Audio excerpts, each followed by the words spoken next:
अस्सलाम वालेकुम व्यूअर्स। आज के वीडियो लेक्चर में हम पढ़ेंगे work done bye a constant force and work done bye a variable force. Okay, तो उसके लिए तो work done bye constant force को कैलकुलेट करने के लिए हमने क्या किया, हमने जो है ये ग्राफ ड्रॉ किया। ये एक्स एक्सिस है, मतलब कि डिस्प्लेसमेंट, और ये फोर्स है। अब ये फोर्स जो है, जो कि ये स्ट्रेट लाइन फोर्स है, इस वजह से ये हमें ये एक कांस्टेंट फोर्स शो कर रही है। ठीक है, अगर तो ग्राफ इस तरह से हो ना, इस तरह से ग्राफ हो, तो ये स्ट्रेट लाइन ग्राफ तो है, लेकिन इसमें फोर्स कांस्टेंट नहीं है। फोर्स वेरी कर रही है एक्स के साथ साथ,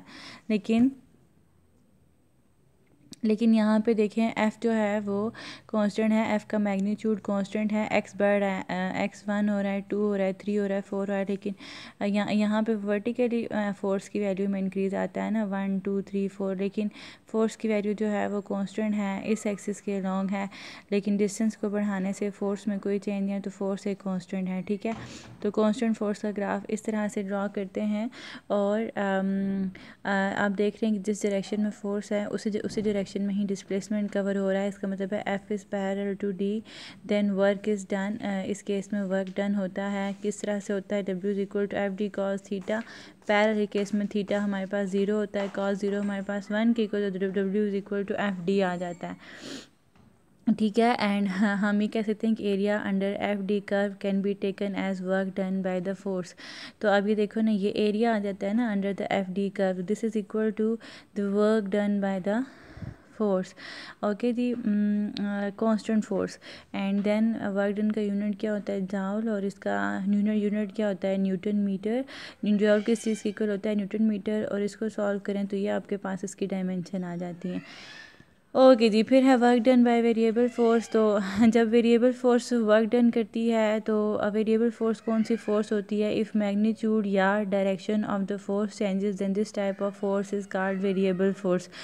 ओके, एग्जांपल क्या है कि when rocket moves away from the earth, तो earth gravitational force acting on the rocket varies as because the force is inversely proportional to 1/r²। ठीक है जी, तो अब है हम वेरिएबल फोर्स के लिए वर्क डन का मैथमेटिकल फार्मूला निकालते हैं। तो उसके लिए सपोज़ एक ऑब्जेक्ट है जो ए से बी पॉइंट पे मूव करके गया, और क्या हुआ कि उसके ऊपर फोर्स एक्ट की ना, जिसकी वजह से वो मूव करके गया, तो हम उसने ये पाथ कवर किया है। ठीक है, तो इस पाथ कितना वर्क डन हुआ उस पार्टिकल के ऊपर when it move from A to B, वो कैलकुलेट करने के लिए हम इस पाथ को स्मॉल पाथ एलिमेंट्स में डिवाइड कर देते हैं। ठीक है, जैसे दिस इज डेल्टा D1, ये जो है वो डेल्टा D2, डेल्टा D3। अब हम डिवाइड करने का एक्चुअली मकसद ये होता है कि हमें पता होता है कि work done in the case of constant force is FD। तो हमें जो है इसको हम स्मॉल पाथ एलिमेंट्स में डिवाइड कर देते हैं, क्योंकि स्मॉल पाथ एलिमेंट में जो स्मॉल पाथ एलिमेंट होता है उसमें जो फोर्स होती है वो आलमोस्ट कांस्टेंट होती है। ठीक है, तो इस वजह से जो है वो इसको स्मॉल पाथ एलिमेंट्स में डिवाइड करें, ताकि इन एलिमेंट्स में हमारे पास फोर्स आ जाए कांस्टेंट, और फिर हम पूरी इन सब पाथ एलिमेंट्स के ऊपर किया गया वर्क डन कैलकुलेट करके तो इसको कर सकें। आगे आपको पता चल जाएगा मैथमेटिकली।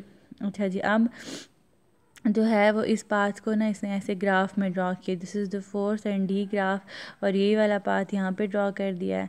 तो वही जो डेल्टा D1 था उसका ये नीचे एरिया, जो कि मैंने बताया है कि एक जो छोटा सा एरिया है, एक छोटा सा जो पाथ एलिमेंट है, उसमें फोर्स कांस्टेंट हो जाती है। तो हम जो है जब फोर्स कांस्टेंट हो जाती है, तो कांस्टेंट फोर्स में हम वर्क डन ले सकते हैं एरिया अंडर द कर्व। ठीक है, तो अब इसमें Fx1 डेल्टा D1। ठीक है, इसी तरह जो दूसरा डेल्टा D2 पाथ एलिमेंट में उसमें एक्ट करने वाली फोर्स Fx2 है। तीसरा जो पाथ एलिमेंट है उसके अंदर एक्ट करने वाली फोर्स Fx3 है। ठीक है जी, तो कोरिस्पोंडिंग फोर्सेस भी हमने बता दी। अब सबसे पहले हमने इस रीजन में से फोर्स को फाइंड करना है, तो वो क्या होगा, Fx1 delta D1 cos theta. फिर सेकंड वाले रीजन में से फोर्स को वर्क को निकालें, और थर्ड वाले रीजन में से वर्क को निकालें, और अप टू सो ऑन, सारी बात तो 3 तो नहीं होते, अप टू n रीजन्स होते हैं।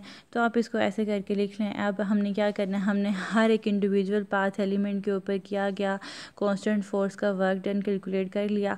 अब क्या करना है, अब हमने टोटल वर्क डन कैलकुलेट करना है फ्रॉम A टू B ना। तो उसके लिए हम इन सब को ऐड कर देते हैं। जब हम ऐड कर सारी वैल्यूज़ पुट करें, और चूँकि हम फिर अब ना इसको एक एक नोटेशन मिलती है, क्योंकि fx1 x2 x3 है तो आप xi लिख दें, cos θ1 θ2 3 है तो आप θi लिख दें, और इसी तरह से d1 d2 d up to so on dn है तो आप इसे di लिख दें, और i जो है वो रन कर रहा है फ्रॉम 1 to n।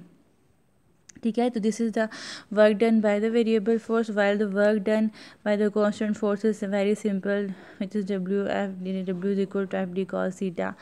ठीक है, with this I can wrap up the video.